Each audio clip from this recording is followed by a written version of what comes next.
जो किसान भाई क्रॉप कवर का लाखों रुपए का खर्चा करके और उसके बाद में बेल वर्गीय सब्जियों की खेती करते हैं, यानी कि वो नर्सरी तैयार नहीं करते, लेकिन आपका एक भी प्लांट नहीं लगेगा। बेल वर्गीय सब्जियां ये नहीं चाहती हैं कि आप उनकी नर्सरी तैयार करो। तो दोस्तों, इस समय आप में से काफी किसान भाई हैं जो इस समय पर अगेती सब्जियों की नर्सरी तैयार कर रहे हैं, और वो भी बेल वर्गीय सब्जियों की। काफ़ी अच्छी बात है। इस समय अगर हम सब्जियों की नर्सरी तैयार करेंगे, अगेती सब्जियों की, तो जैसे ही टेम्परेचर बढ़ेंगे हम उसका ट्रांसप्लांट कर देंगे और आने वाले समय में काफ़ी अच्छे मंडी भाव हमें उनसे मिल जाएंगे, और हमारा जो लोटनल का खर्चा है वो भी हमारा बच जाता है अगर हम बेल वर्गीय सब्जियों को नर्सरी लगा के उसके बाद में प्लांटेशन करते हैं। और अन्यथा हमें सीड शोविंग करके अगर हम इसकी खेती करते हैं तो हमें क्रॉप कवर लगाना पड़ता है, काफ़ी उसका खर्चा भी हमारा हो जाता है। लेकिन आप मुझे ये बताइए कि जो किसान भाई क्रॉप कवर का लाखों रुपए का खर्चा करके और उसके बाद में बेल वर्गीय सब्जियों की खेती करते हैं, यानी कि वो नर्सरी तैयार नहीं करते हैं, सीधा उनकी सीड शोविंग करते हैं और उसके बाद में उनकी खेती करते हैं, नर्सरी वगैरह में वो विश्वास नहीं रखते हैं, तो आप ये बताइए कि अगर ये सही तरीका है तो फिर वो किसान लाखों रुपए का खर्चा लोटनल या क्रॉप कवर पे क्यों करते हैं। आज के इस वीडियो में इसी टॉपिक पे बात होने वाली है कि बेल वर्गीय सब्जियों की नर्सरी हमें तैयार करनी चाहिए या नहीं करनी चाहिए, फायदा है या नुकसान है। तो भाई, अगर आप भी तरबूज या अन्य बेल वर्गीय सब्जियां, चाहे वो किसी भी तरह की बेल वर्गीय सब्जियां हों, बेल वर्गीय सब्जियों की बात कर रहे हैं हम यहाँ पर, अगर उनकी नर्सरी तैयार आप कर रहे हो तो ये वीडियो आपको कंप्लीट वॉच कर लेना है, ताकि आपके सारे डाउट क्लियर हो जाएंगे कि बेल वर्गीय सब्जियों की नर्सरी हमें तैयार करनी चाहिए या सीधी सीड शोविंग करनी चाहिए। नर्सरी तैयार करने के बाद में प्लांटेशन करते हैं तो क्या फायदे हैं, क्या नुकसान है, और अगर हम कर ही रहे हैं तो कौन कौन सी सावधानियां हमें रखनी है। अगर आप नर्सरी तैयार कर रहे हैं और सही तरीके से आपने नर्सरी तैयार नहीं की है और सही तरीके से आपने प्लांटेशन उसका नहीं किया है, सावधानियां अगर आपने नहीं रखी है, तो यकीनन आपका एक भी प्लांट नहीं लगेगा, ये मेरी गारंटी है, आप लिख कर ले लीजिए। अगर आप नए किसान हैं और पहली बार बेल वर्गीय सब्जियों की नर्सरी तैयार कर रहे हैं, फिर तो आपको जरूर सावधानी रखनी है। आज के इस वीडियो में इसी टॉपिक पे बात होने वाली है। आज का वीडियो आपको कंप्लीट वॉच करना है। चैनल पे नए हैं या सब्सक्राइब नहीं किया है तो चैनल को सब्सक्राइब कर लीजिएगा और साथ में बेल आइकन भी प्रेस कर दीजिएगा, ताकि समय समय पे आपको खेतीबाड़ी से रिलेटेड वीडियोज मिलते रहे। नमस्कार दोस्तों, मेरा नाम है सुरेश और आप देख रहे हैं खेत किसान झुंझुनू। तो भाई, बेल वर्गीय सब्जियों की नर्सरी को लेकर मैं आपको इतनी बातें क्यों बता रहा हूं? मैं आपको डरा नहीं रहा हूं, सिर्फ आपको सावधान कर रहा हूं, जागरूक कर रहा हूं और आपको सचेत कर रहा हूं कि अगर आप बेल वर्गीय सब्जियों की नर्सरी तैयार कर रहे हैं तो आपको जागरूक थोड़ा सा क्यों होना है। क्योंकि दोस्तों, बेल वर्गीय सब्जियों की अगर हम नर्सरी तैयार करते हैं, चाहे वो किसी भी तरह की सब्जियां हो, चाहे आपकी तरबूज की फसल हो, चाहे लौकी की फसल हो, तोरई, करेला या ककड़ी, इस तरह की जितनी भी बेल वर्गीय सब्जियां हैं, उनकी नर्सरी तैयार करने का अगर सीधे शब्दों में अगर मैं आपको कहूं तो बेल वर्गीय सब्जियां ये नहीं चाहती हैं कि आप उनकी नर्सरी तैयार करो और उनका प्लांटेशन करो। उनके सिद्धांत के बिल्कुल भी खिलाफ है।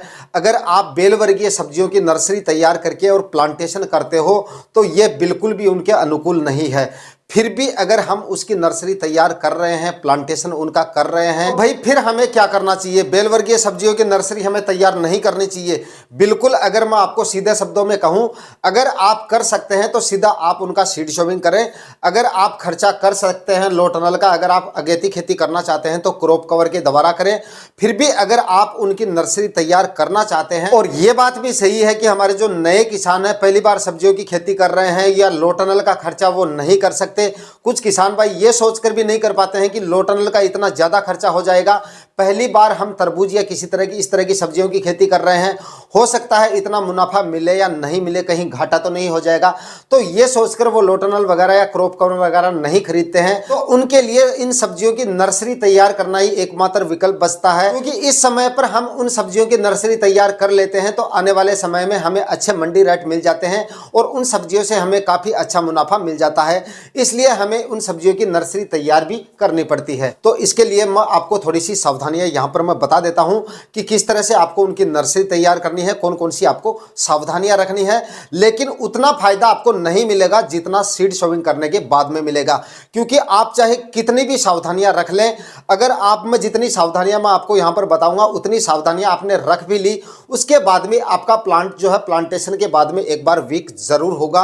और इतना वीक होगा, इतनी ग्रोथ आपका प्लांट सीड सोविंग करने के बाद में करता है, इतनी ग्रोथ आपका प्लांट जो है नहीं करेगा अगर आप बेल वर्गीय सब्जियों की प्लांटेशन कर रहे हो। क्योंकि दोस्तों कुछ एक सब्जियां ऐसी हैं जिनकी हम नर्सरी तैयार कर सकते हैं, उनका सीधा सीड सोविंग अगर हम कर देते हैं तो वो उनके लिए अनुकूल नहीं है। जैसे मिर्ची, टमाटर, बैंगन, इस तरह की जो फसलें हैं हमारी, उनका हमें नर्सरी तैयार करना जरूरी होता है, वो प्लांटेशन मांगती हैं, उनके लिए जरूरी है, उनका सिद्धांत है। सीधा सीड सोविंग अगर हम कर देते हैं तो उनकी भी ग्रोथ या उनका भी ज़्यादा अच्छी तरीके से विकास नहीं हो पाता है।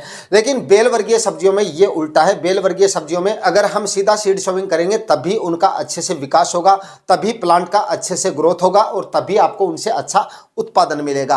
तो अगर हम बात करें बेल वर्गीय सब्जियों की नर्सरी की, तो यहाँ पर आपको कुछ एक सावधानियां रखनी है। तो फिर भी अगर आप उनकी नर्सरी तैयार करना चाहते हो तो मैं आपको ट्रिक बता देता हूँ कि किस तरह से आपको उसकी नर्सरी तैयार करनी है। मुख्य मुख्य चीजें यहाँ पे मैं आपको बता देता हूँ। उससे पहले एक चीज आपको अपने दिमाग में जरूर बिठा लेनी है, तभी आपको, अगर ये चीज आपके लिए सूटेबल रहे तभी आपको उनकी नर्सरी डालनी है, तभी तैयारियां करनी है और तभी आप जो है सक्सेस हो पाओगे नर्सरी में। तो भाई सबसे महत्वपूर्ण चीज इसमें यह है कि अगर आप इनकी नर्सरी तैयार कर रहे हो तो आपके प्लांटेशन के समय आपके प्लांट्स की जो जड़ें हैं, जो मिट्टी आपने काम में ली है, जो खाद उर्वरक आपने यहाँ पर काम में ली है, या नारियल की खाद, कोकोपीट वगैरह, वर्मी कंपोस्ट वगैरह, जो भी मटेरियल आपने काम में लिया है, प्लांटेशन के समय आपकी जड़ें जो है प्लांट की वो बिल्कुल भी डिस्टर्ब नहीं होनी चाहिए। क्योंकि बेल वर्गीय सब्जियों में अगर प्लांटेशन के समय जड़ें थोड़ी सी भी डिस्टर्ब हो गई, अगर मिट्टी उनकी टूट गई प्लांटेशन के समय, तो आपका एक भी प्लांट सक्सेस नहीं हो पाएगा। तो ये आप पहले सुनिश्चित कर लें। इस तरह का प्रबंधन अगर आप कर सकते हैं प्लांटेशन के समय, इतनी सावधानियां अगर आप रख सकते हैं कि एक भी प्लांट की जड़ें आपकी जो है बिल्कुल भी डिस्टर्ब नहीं होनी चाहिए, तभी आपका जो प्लांटेशन है वो सक्सेस जाएगा। अदरवाइज आपके प्लांट जो है वो सारे खराब हो सकते हैं। तो इसके लिए आपको क्या करना है, जब भी आप नर्सरी तैयार करो बेल वर्गीय सब्जियों की, तो या तो आप जो प्लास्टिक के ग्लास आते हैं उनमें इनकी नर्सरी तैयार करो, या फिर आप अगर प्रो ट्रे काम में लेना चाहो तो प्रो ट्रे काम में ले सकते हो। लेकिन प्रो ट्रे आपको जो 50 होल में प्रो ट्रे आती है वही काम में लेनी है, जिसके होल बड़ी साइज में आते हैं। यानी जो छोटे होल वाली होती है 98 होल में जो प्रो ट्रे आती है होल वाली, वो आपको काम में नहीं लेनी है, क्योंकि उसके होल जो है वो काफ़ी छोटे आते हैं, वो सिर्फ मिर्ची टमाटर वगैरह के लिए ही होते हैं। अगर बेल वर्गीय सब्जियों की नर्सरी आपने उसके अंदर तैयार कर ली तो आपकी जो प्लांट है वो ना तो ठीक से ग्रोथ कर पाएगा, और 15 दिन के अंदर ही वो जड़ें इतनी ज़्यादा ग्रोथ कर लेंगी कि प्लांट, आपका जो पौधा है प्लांटेशन से पहले ही वीक होना शुरू हो जाएगा। इसलिए आपको जो है या तो जो प्लास्टिक का गिलास आते हैं, जो पीवीसी के गिलास आते हैं, उनमें आपको तैयार कर लेना है, या फिर आप 50 होल वाली बड़ी जो ट्रे आती है बड़े होल वाली, उसको लेना, उसको काम में लेना है, उसमें जो है आपको नर्सरी तैयार करनी है। दूसरा, यहाँ पर आपको जो है नारियल की खाद जो है वो काम में ज़्यादा से ज़्यादा लेनी है, यानी कि 75% आपको नारियल की खाद लेनी है, और 25% हिस्सा आप वर्मी कंपोस्ट खाद का भी ले सकते हो। लेकिन ज़्यादातर हिस्सा आपको जो है नारियल की खाद का लेना है। नारियल की खाद अगर आप काम में लोगे तो वो आपको जो प्लांटेशन के समय जो जड़ें होती हैं वो डिस्टर्ब कम होती हैं, और नमी आपको जो है बराबर अपने प्लांट्स में बना के रखनी है। इसीलिए मैं आपको बार बार सावधान करने की कोशिश कर रहा हूँ, क्योंकि जो किसान नए हैं या पहली बार सब्जियों की खेती कर रहे हैं या पहली बार नर्सरी तैयार कर रहे हैं, जिनको बिल्कुल भी अनुभव नहीं है, वो क्या करते हैं, प्रो ट्रे के अंदर या तो मिट्टी काम में ले लेते हैं नर्सरी तैयार करते समय, या फिर कोकोपीट की जगह ज्यादातर हिस्सा जो है वर्मी कंपोस्ट खाद का ले लेते हैं, जिससे प्लांटेशन के समय आपको काफी ज्यादा परेशानियां हो सकती हैं। क्योंकि मिट्टी या वर्मी कंपोस्ट खाद अगर आपने ज्यादा काम में ली है, नारियल की खाद अगर आपने काम में नहीं ली है, या नारियल की खाद के साथ में आपने मिट्टी मिला दी है, तो आपको जो है प्लांटेशन के समय एक भी प्लांट आपका सही से प्लांटेशन नहीं हो पाएगा, क्योंकि मिट्टी अक्सर टूट जाती है प्लांटेशन के समय। इसलिए जब भी आप जो है इन सब्जियों की नर्सरी तैयार करें तो आप जो है वर्मी कंपोस्ट खाद के साथ में ही 75% हिस्सा जो है वो कोकोपीट खाद का अवश्य लें, यानी कि नारियल की खाद अवश्य काम में लें। और उसके बाद में जैसे ही आपकी सीड सोविंग हो जाए, जैसे कि आप प्लास्टिक प्रो ट्रे में इनकी सीड सोविंग कर रहे हो, नर्सरी तैयार कर रहे हो, तो सीड सोविंग होने के बाद में अच्छी तरह से उनकी सिंचाई करके, झारे से आपको उनकी सिंचाई करनी है। और सिंचाई करके सभी ट्रे को एक जगह करके ऊपर नीचे सबको कर लेना है आपको। और उसके बाद में हमारी जो प्लास्टिक मल्च आती है उसके अंदर अच्छी तरह से उनको लपेट करके एयर टाइट कर देनी है, मतलब बिल्कुल भी एयर नहीं जानी चाहिए। इस तरह से एयर टाइट करके किसी गर्म स्थान पे उनको मैक्सिमम आप 4 दिन के लिए रख सकते हैं। 3 से 4 दिन के लिए आप उनको वहां पर रख दें। अगर क्योंकि आप खुले में भी रख सकते हैं, लेकिन क्योंकि इस समय टेम्परेचर काफी कम है, अंकुरण में काफी समय लग जाएगा। और उसके बाद में अगर आप खुले में रखेंगे, धूप देने की कोशिश करेंगे, तो आपको डेली उनमें सिंचाई भी करनी पड़ेगी। और डेली अगर आप सिंचाई करेंगे तो आपका जर्मिनेशन में काफी ज्यादा समय लग जाएगा। इसलिए आप प्लास्टिक मल्च के अंदर एयर टाइट करके अच्छी तरह से उनको लपेट करके और उसके बाद में किसी गर्म स्थान पे उनको रखें। 4 दिन के लिए आप उनको रख दें, उसके बाद में निकाल कर चेक कर लें आप उनको, और उसके बाद में आप ओपन में रख दें।